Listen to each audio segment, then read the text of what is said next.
sky more dynamic than that. And I'm going to show you how you can do it. So I'm going to take some of my dark blue. I'm going to add to it just a touch of some of my rose. And I'll come up here, this is quinacridone rose, along with my ultramarine deep blue. Get it nice and dark, and it must be a darker value now than this. So I'm going to come in and I'm going to place some of this color right at the top. Now look what's happening. I'm leaving an edge around what is the original edge of the cloud. I'm not coming all the way down to where the white area is.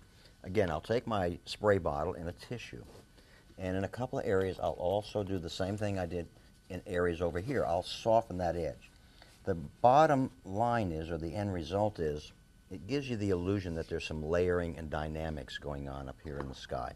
Let me take a little bit of my sienna color and see if I'll put a touch of orange in there and see if I can get away with maybe adding just a little bit of that in the sky too, just to warm it up. May or may not work, but we'll try it. But anyway, let's continue on. We'll pull this color down, doing the same idea. Try it again with a little of that and a little of that.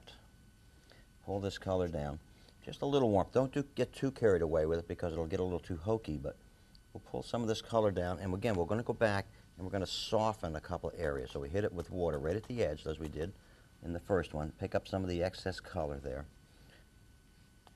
and water. And we're creating this interesting edge now around the top of the cloud. We'll pull this down. Let me go back and get some more blue. Punch it up, a little bit of the rose. And we'll come back in and pull some of this color down as well. Back into some blue again. Much more interesting cloud area now. See, again, I've got these little man-made shapes there, so I want to come in with that water just at the edge and just soften a couple of them.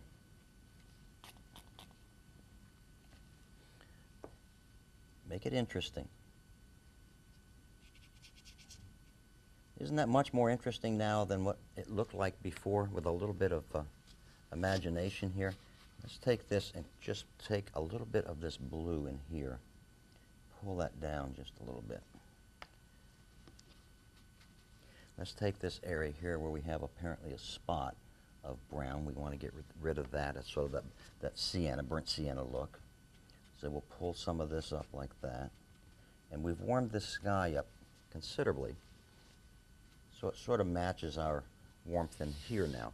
So now we've got this interesting sky going on up here.